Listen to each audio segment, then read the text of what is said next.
Olá, meus queridos alunos do Colégio Cosmorama, galerinha do sétimo, tudo bem? Bom, eu estou aqui para poder apresentar, mais um conteúdo. A gente estava já falando sobre Rococó nas nossas aulas online no Zoom, né? E eu estou aqui para dar continuidade. Deixa eu só colocar aqui em modo apresentação, fica mais fácil para a gente ver. Vamos lá, gente. O Rococó, ele é um movimento que se desdobrou logo depois do Barroco. Isso é importante vocês saberem por conta da questão do tempo, né, da cronologia da arte. Na história da arte, né, existiram períodos. Teve o Barroco, logo em seguida teve o Rococó. E o Rococó, o que é importante a gente saber? É um estilo artístico que se desenvolveu aonde? Em Paris. Logo, a gente está dizendo da França, no século XVIII. A palavra rococó tem origem no termo francês rocaille, que é um tipo de decoração de jardim em formato de conchas. Lembra que eu falei para vocês a respeito da concha? A concha, dentro dela tem o quê? Pérolas, né? E a pérola, ela remete ao quê? A um objeto delicado, né? A um objeto que ele é ali guardado com muita delicadeza.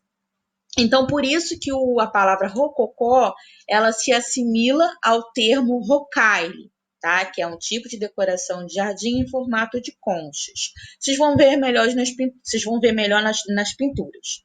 Qual é o objetivo do rococó? É uma arte, evidentemente, da burguesia. A gente está falando aí de alto poder de escalão, de poder econômico, né? Quando a gente fala de burguesia, a gente também fala de aristocracia, tá, gente? É o mesmo termo. Burguesia e aristocracia está se referindo a um determinado grupo de pessoas que tinham um alto poder econômico, muito dinheiro, voltada para a alta classe, que prezava o estilo suntuoso. O que é suntuoso? Algo que remete a muita riqueza, como foi o Barroco. Porém, a diferença, assim como o Barroco também foi voltado também para uma arte suntuosa, para uma arte de grandes riquezas, lembra que tinha muito ouro, muito teto dourado no Barroco? Só que, todavia, o Rococó, porém, ele é mais elegante, leve e intimista, com o objetivo de quê? De satisfazer uma sociedade nutrida pela liberdade, pelo prazer e pelo bom gosto. Exatamente no momento em que novas ideias sobre a existência humana eram produzidas. Então, a gente já encontrou uma diferença entre o Barroco e o Rococó. Por quê? Se no Barroco eu tinha uma dramaticidade, né? Aquele medo do horror, aquele drama, aquele conflito que o homem vivia, né? Céu e inferno, alegria e tristeza, dor e saúde. Então, assim, a gente está falando de um período diferente do Barroco.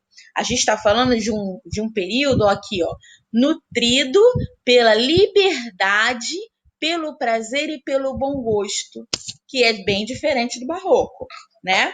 E logo no momento em que novas ideias sobre a existência humana eram produzidas. Por quê?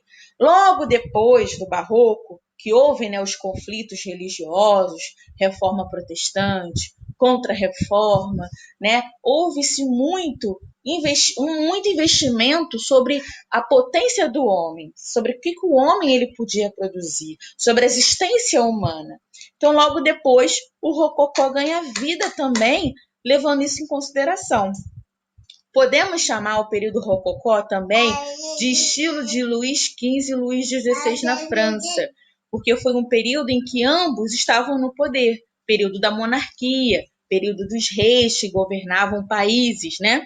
Então, a gente está falando de dois reis franceses que aderiram às formas do Rococó. Vamos ver isso um pouquinho mais à frente?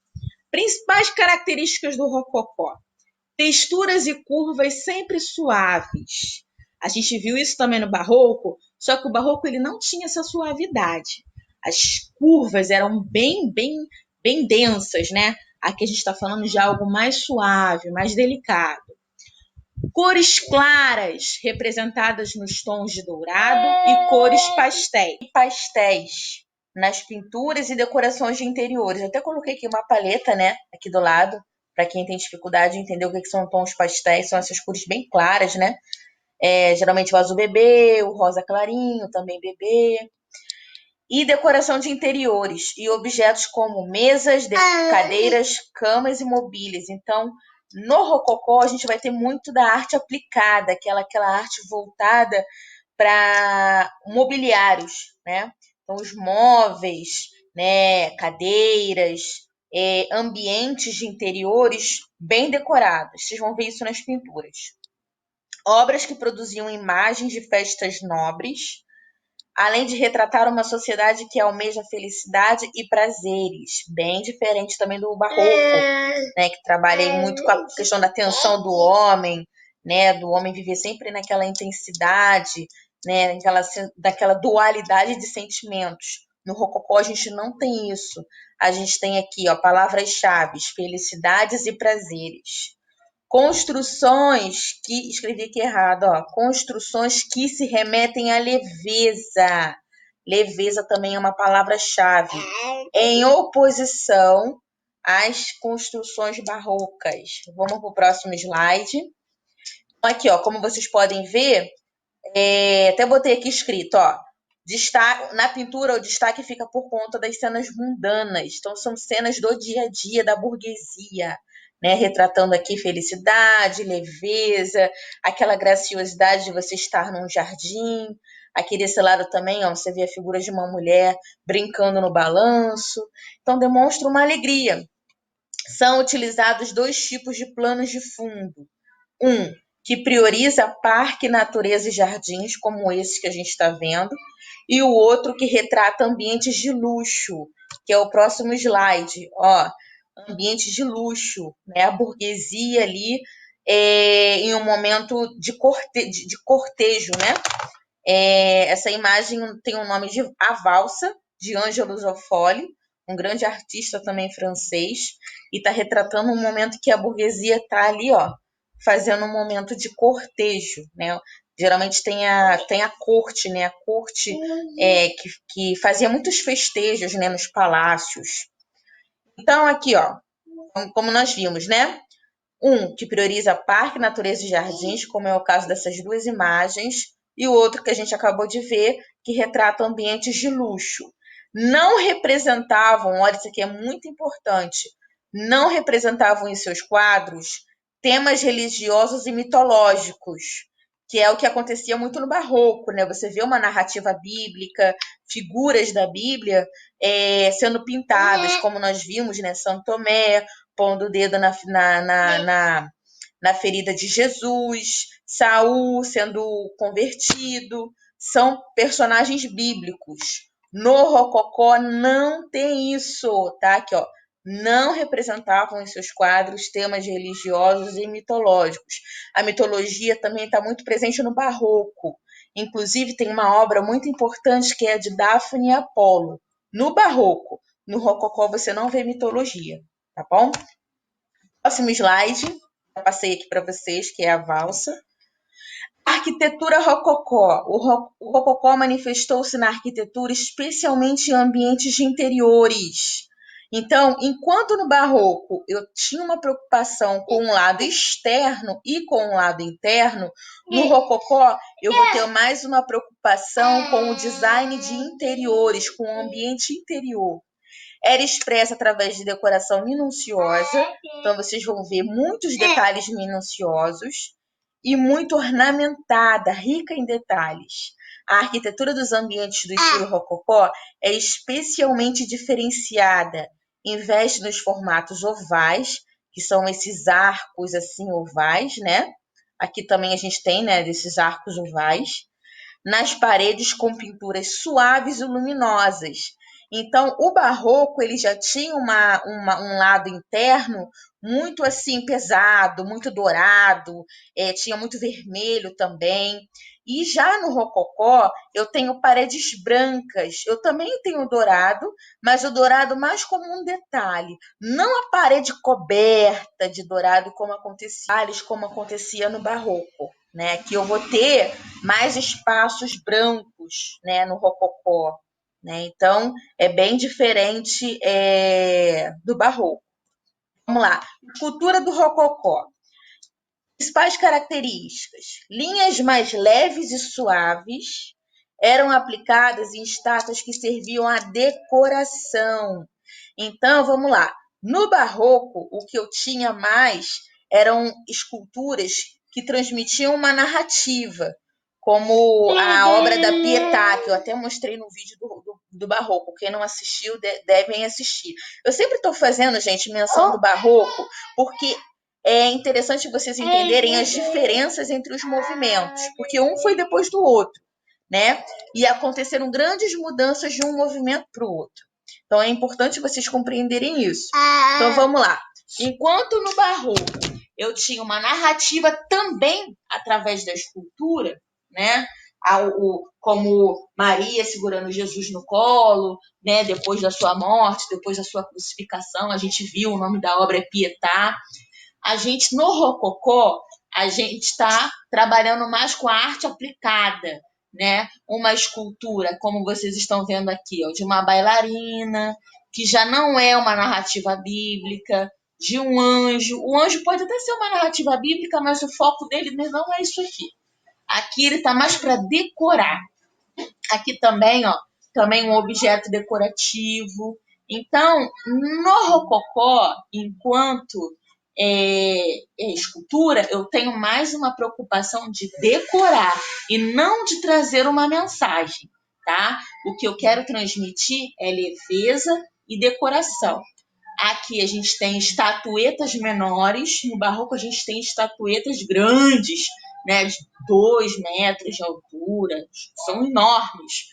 No rococó, a gente tem algo bem pequeno, simbólico, bem leve, bem pequeno.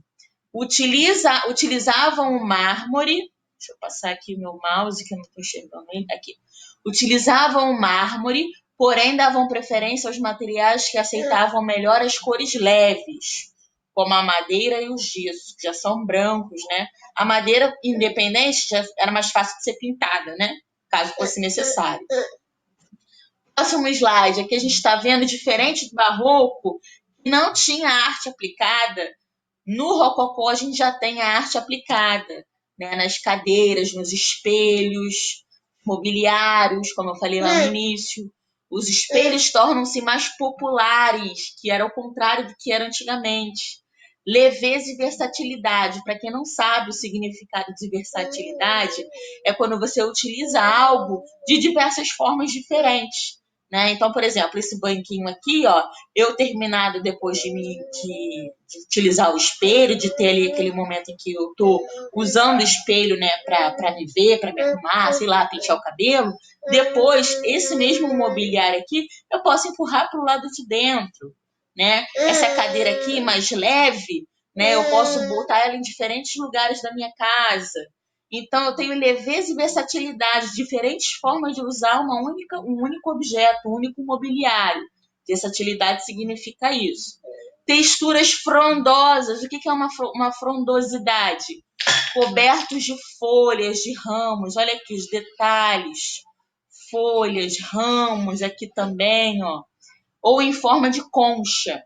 Então, você vai ver as artes aplicadas dessa forma frondosa. Então é isso, galera. Próximo slide, a gente também tem aqui, eu trouxe alguns exemplos de objetos decorativos. São caixinhas de bijuterias, de joias, né? A burguesia tinha muito desses objetos, era muito comum encontrar isso, principalmente nos palácios, né? Nos pertences, né? Dos príncipes, reis e rainhas. Então, objetos decorativos. Aqui a gente tem 2 exemplos de design de interiores, que é o Salão de Cavalheiros do Príncipe, em Château de Chantilly, decorado por Jean Albert. Isso aqui é na França, né? Então, Jean Albert foi um grande decorador aí nessa época do Rococó. Olha a riqueza de detalhes, né? Inclusive também, ó, nos lustres, você transmite toda uma sensação de riqueza. E o Hotel de Soubise, decoração projetada por Germain Boffrand, né? Ó, a riqueza de detalhes, paredes leves com partes brancas. Tem até o uso do vermelho, mas aquele vermelho não tão forte como o barroco, não aquele vermelho sangue, né? Um vermelho um pouco mais opaco. E aqui também, ó, figuras de anjos também, transmitindo leveza, né? Transmitindo elegância, tá? O Hotel de Soubise, ele fica localizado na França, tá? Em Paris. E hoje ele é um museu, né? Já foi residência de reis, hoje ele é um museu. Tá bom, galera? Espero que vocês tenham gostado. Desculpa meu filho no fundo, mas não tem como. Eu, infelizmente, não consigo sempre gravar vídeo quando ele tá dormindo. Né? Hoje é um dia que ele não dormiu, então eu peço desculpas aí. Mas eu fiz o melhor que eu pude para vocês não ficarem perdidos aí na matéria, tá bom, gente? Isso vai ser matéria de teste, espero que vocês consigam ter compreendido. Qualquer dúvida, vocês podem me procurar. Um beijo, tchau, tchau.